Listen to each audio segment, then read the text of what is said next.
All right, last chapter, 15. Happy Hamster Day.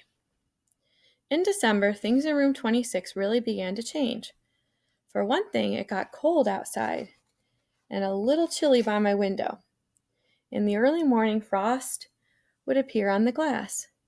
One picture looked like a big snowflake, another looked like a lion, scary. Still, it was nice and cozy in my sleeping house. More snowflakes appeared, not real ones, but cutout paper snowflakes bordering all the chalkboards. And there were snowmen made of fluffy cotton and pictures of candles and packages and sleighs. The holidays were almost here. Christmas and Hanukkah and Kwanzaa. There were songs to be sung and presents to be wrapped and a big 2-week vacation to come. The weekend after Thanksgiving break, I went home with Pay Attention Art. He paid a lot of attention to me. But sometimes, not every night during the week, Mrs. Brisbane would take me home to see Mr. Brisbane, and he'd put up his obstacle course and we'd laugh and squeak and have a wonderful time. The next weekend I stayed at Gail Morgenstern's house. Friday night was really nice because she convinced her mom to let me watch while she lit the menorah for the family, and the food was yummy. I was glad that Mrs. Brisbane didn't take me home every night. For one thing, if I ran the obstacle course every night, I'd probably waste away to nothing. For another thing, I wouldn't have been able to see Aldo. Aldo could now balance the broom on his head. Yes, he'd put the tip of the broomstick on top of his head and keep it there a while. He'd have to bob and weave to keep it balanced, and he made funny faces too. But one night during the week, Aldo pulled his chair up close to my cage and said, "Humphrey, old pal, I've got something to discuss." This sounded serious, so I put on my most serious problem-solving face. "I'm thinking of getting Maria a ring for Christmas, like an engagement ring with something shiny in it. I know we haven't known each other very long, and we wouldn't have to get married right away. On the other hand, I'm no spring chicken, and I'd like to settle down and raise a couple of kids and maybe a couple of hamsters too. "I understand," I squeaked softly. "So what do you think?" Aldo fixed his big brown eyes on me. "Should I ask her to marry me?" I stood up on my hind legs and screeched, "Do it, do it, do it!"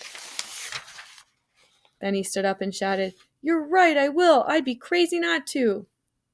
He raced out of the room so fast he forgot his cleaning cart, but when he returned for it, he yelled, "Thanks!"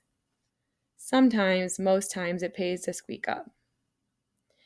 The third weekend after Thanksgiving, I spent at Heidi Hopper's house and watched her family put up their Christmas tree.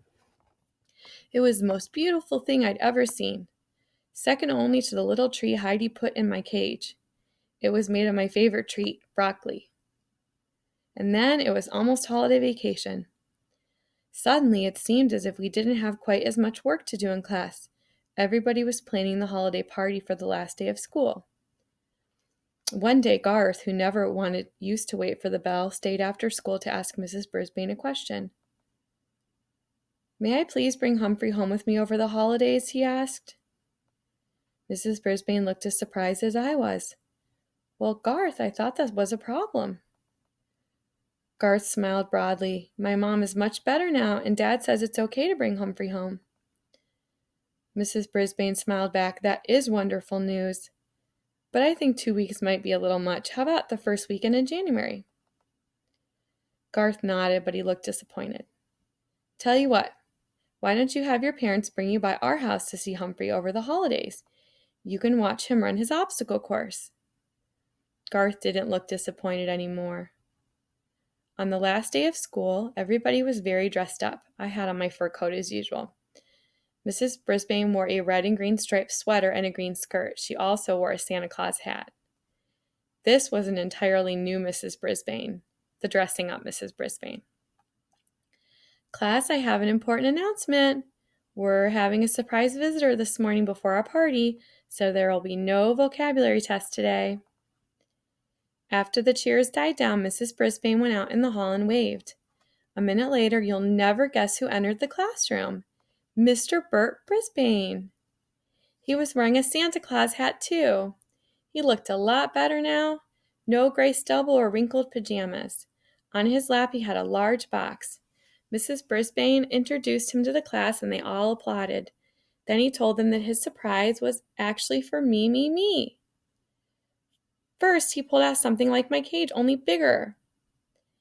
This is my gift to Humphrey. This extension attaches to his cage and makes it bigger. Now you're all going to help me build Humphrey his holiday present, his very own playground. The kids squealed and giggled and clapped, and I couldn't hold back a big squeal of my own. I could keep my homey cage with its lock that doesn't lock, but I'd also have my own park to play in. Mr. Brisbane gathered my classmates around the big table and explained his plans.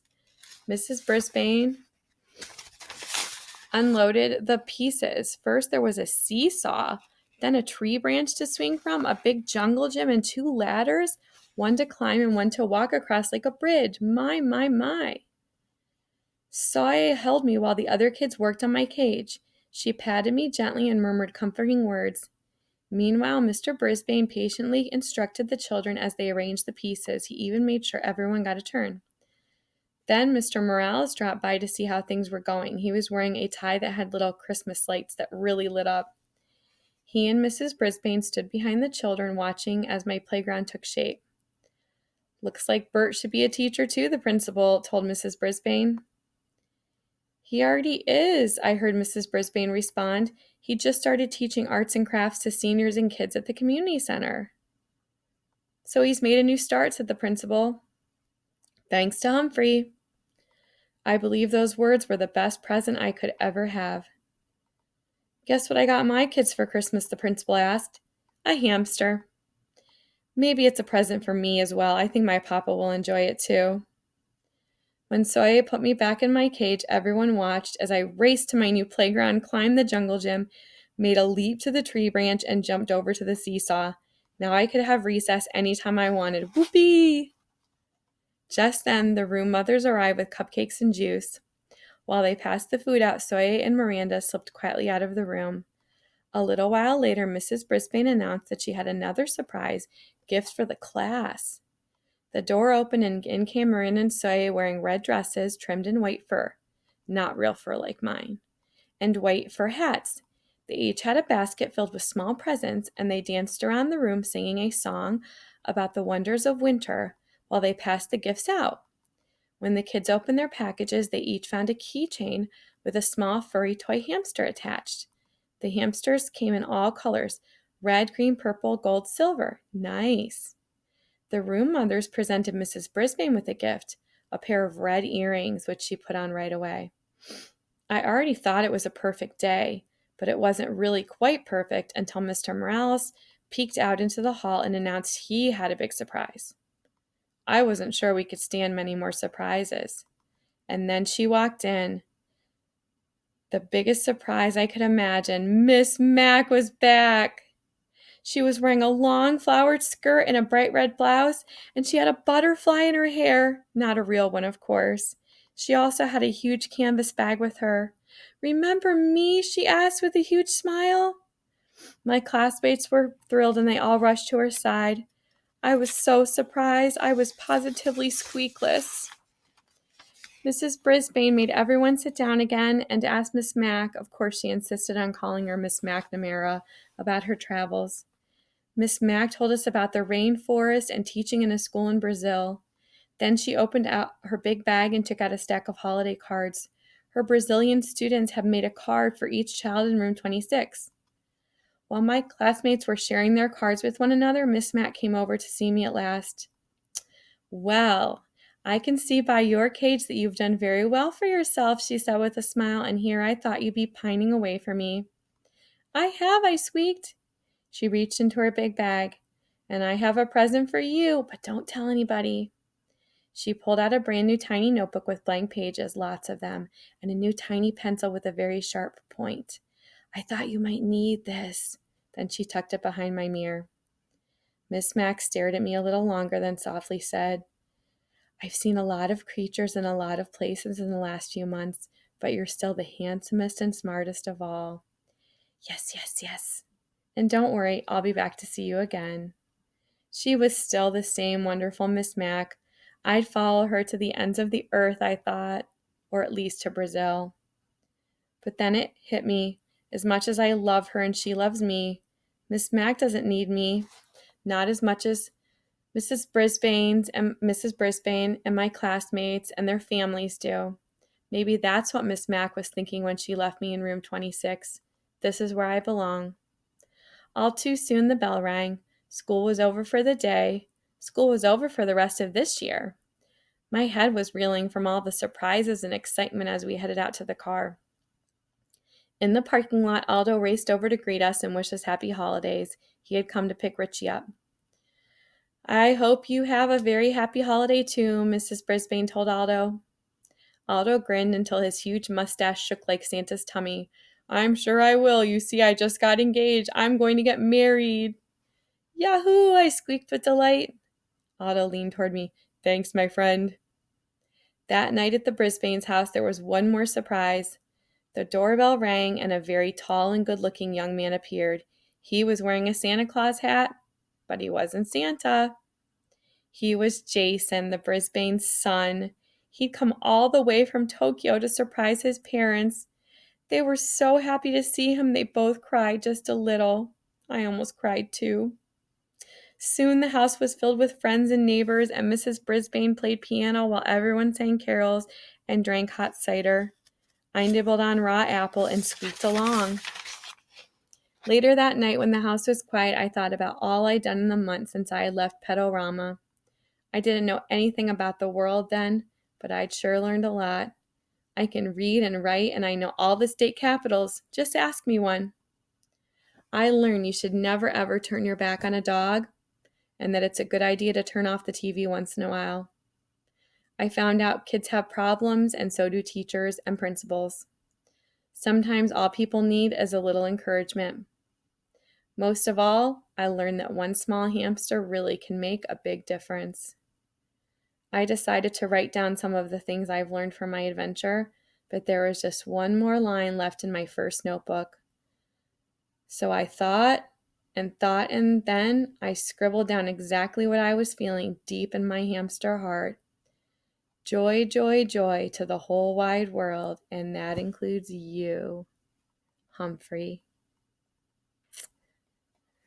All right, that was it for the book.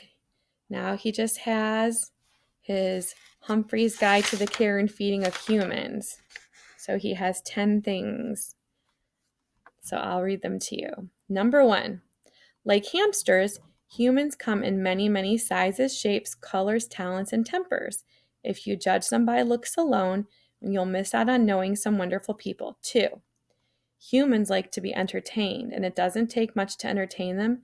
Just squeak or swing or spin. They'll love it. 3, humans are pretty entertaining themselves. They can sing, dance, tell jokes, and balance brooms. 4, all humans really, really, really need someone to listen to their problems, preferably someone small and furry. 5, even really important humans like principals have problems and need help. 6, rubber bands hurt. Do not shoot rubber bands at one another unless it's absolutely the only weapon you have against a creature much bigger than you. 7, humans are not very good at figuring out technical things like how to fix a broken lock. 8, humans have unlimited access to all kinds of yummy foods, so be nice to them. 9, if you are nice to humans, they will be nice to you. So nice, they might even build you a playground. And finally, number 10, humans have good memories, even if they go far away to teach in another country. They will not forget you, and believe me, you won't forget them either. Most importantly, remember, you can learn a lot about yourself by getting to know another species, even humans. That was a wonderful book, and I hope you like it. And there are a lot of other Humphrey books in the series. The series continues, and there is a new class of kids when in some of the new books. So that is kind of a cool thing too when you get into some of the later books. I will be announcing the new book that I'm going to start reading tomorrow, so look for that on the Google Classroom 3rd grade friends. All right, have a good night and I will see you tomorrow.